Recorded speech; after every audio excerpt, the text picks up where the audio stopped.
Question 11 was a very tough question about analysis, and it was a discussed question for 6 marks. What you were given was 4 figures for sales, net profit margin, asset turnover, return on assets. You're also told the business has a goal of increasing sales by 20% during 2014 and 15. And the accountant informed management that while this goal was achieved, other areas of performance also need to be considered. And you were given a net profit, so sales went up from 800,000 to 960,000. Net profit margin went down from 40 to 30. Asset turnover went up from 0.5 to 0.6 times, and return on assets went down from 20 to 17. So the question you've been asked is, why is there an improvement in sales, and why has that not been reflected in the other key indicators provided? Using this information, discuss in relation to the profitability of a business. So the reason this is so tough is, first of all, you've got to remember how your ratios are calculated. So you need to have some sort of cheat sheet, flip cards, whatever helps you learn. You've also got to remember what they mean. So if you get given a number, this means that in case of like a gross profit margin of 45%, for every $1 the firm generates in sales, a gross profit of 45 cents is earned once cost of goods sold is deducted, and so on. So remember that for each ratio.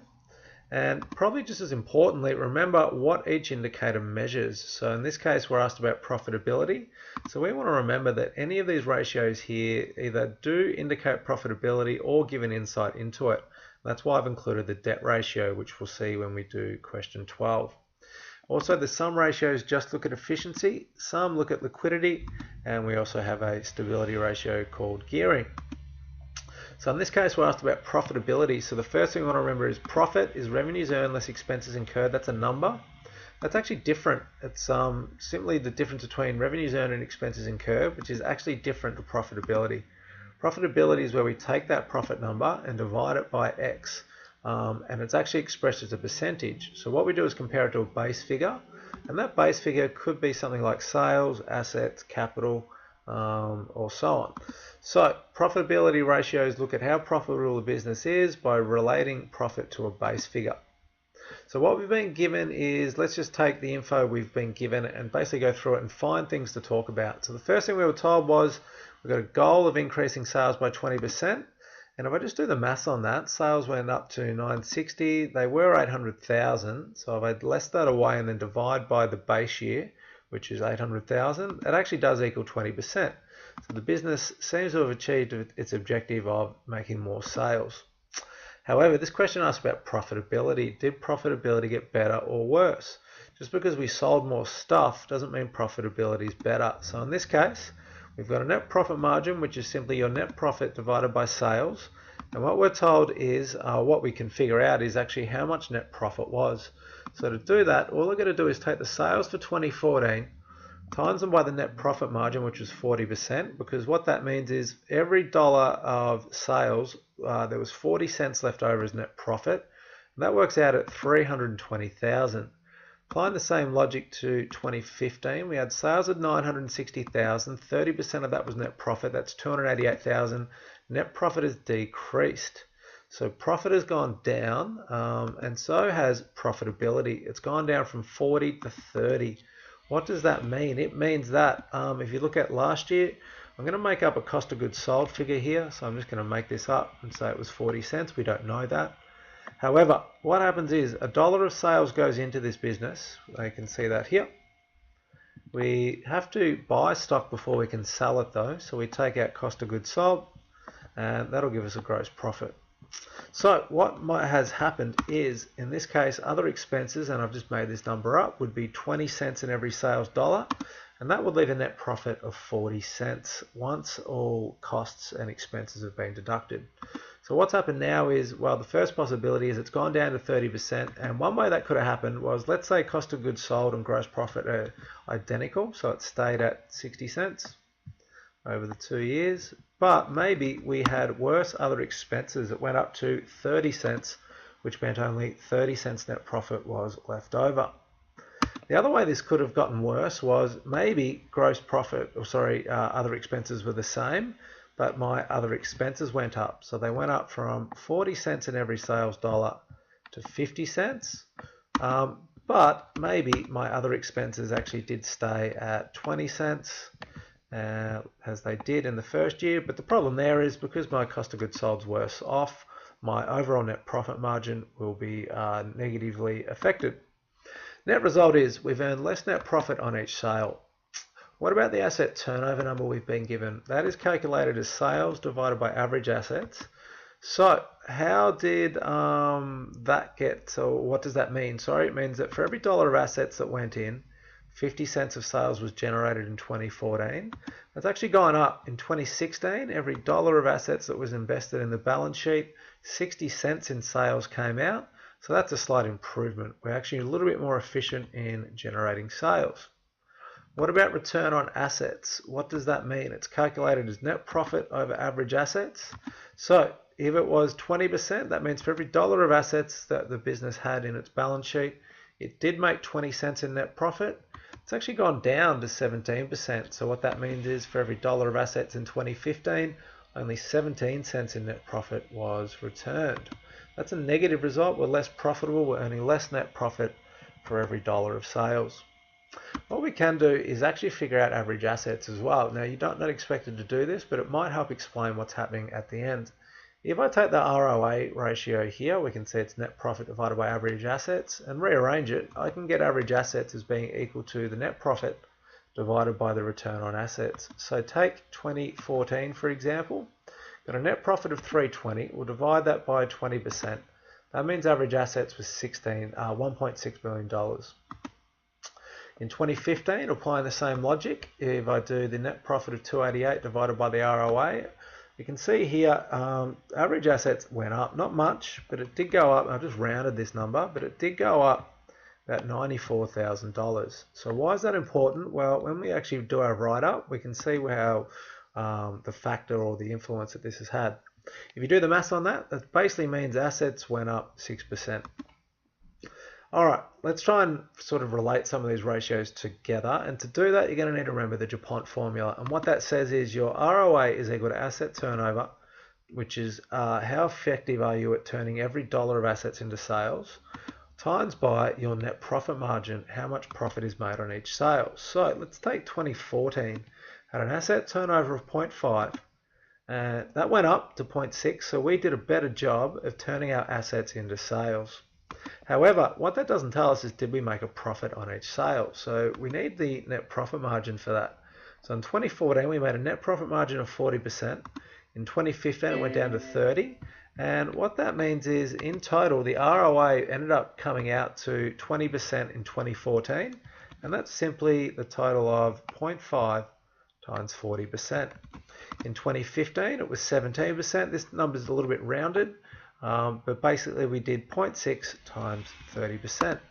So that's called the DuPont formula, which recognizes that relationship, which is really, really important. It's going to help you find things to talk about when we do an actual write-up.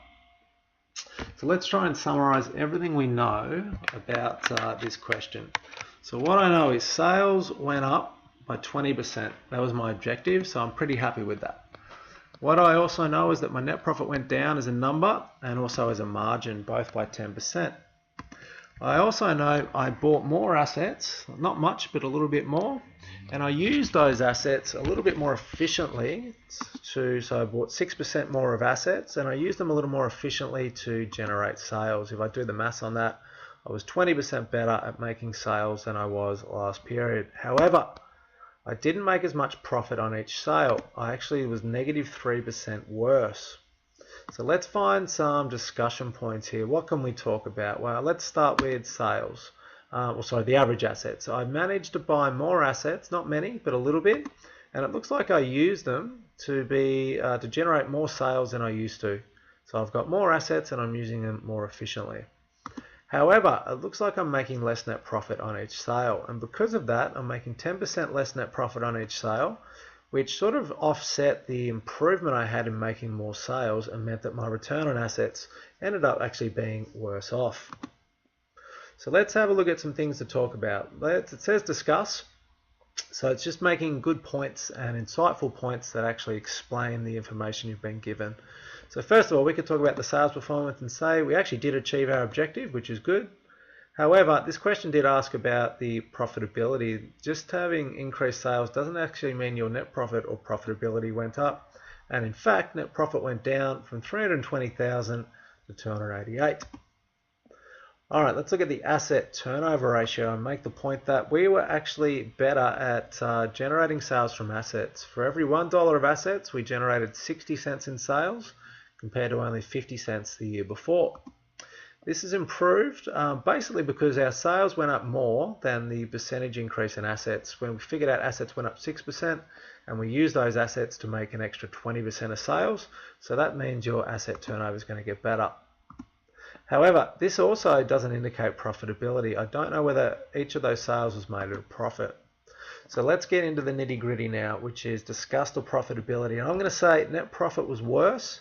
For every $1 of sales, the business generated net profit of 30 cents, whereas it was 40 cents the year before. Now let's talk about some things that could have caused this. These would all get you a mark if you showed some insight and spoke about these things. First of all, could have been that cost of sales went up, but you've got to explain how and why. How could that happen? Maybe suppliers raised prices, or maybe markups were lowered, and that actually might explain why sales went up. If you've got less products that cost less, maybe customers buy more, but that's not going to affect your net profit margin in a positive way.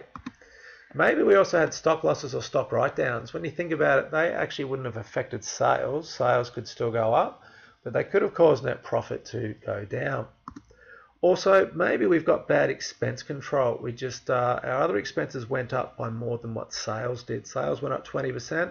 Maybe other expenses went up 30%, e.g. rent, insurance, wages, and so on. What about the ROA? Well, we could also talk about the ROA decreased. What does that mean? It means for every $1 of assets, we only generated 17 cents in net profit compared to 20 cents the year before.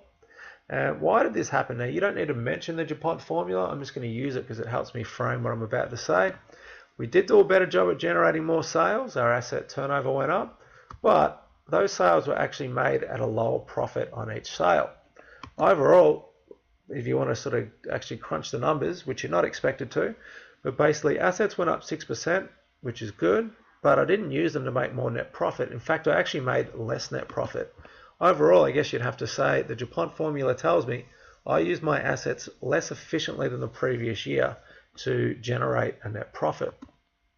Looking at the marks, very low average, 1.5 out of 6. It is at the end of the paper, so a lot of people simply wouldn't have gotten to it. Looking at the top end, you can see how difficult this was. Only 1% of the state could find 6 points to talk about.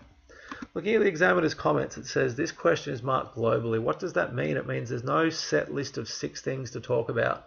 It means you find 6 important points. It could be any of the points I just mentioned, and that means that a variety of responses are valid. Some indicators appear to indicate an improvement in profitability, while others showed it was decreasing, and a lot of students just couldn't tell the difference.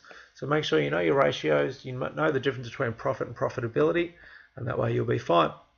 I think most importantly, when you make a point, always support it with evidence. E.g., if you said net profit margin was decreasing and that's bad, how? Like provide some ways that could have happened. E.g., cost prices went up, maybe there was poor expense control, or so on. So always back up every point you have with as much evidence as you can find from the question.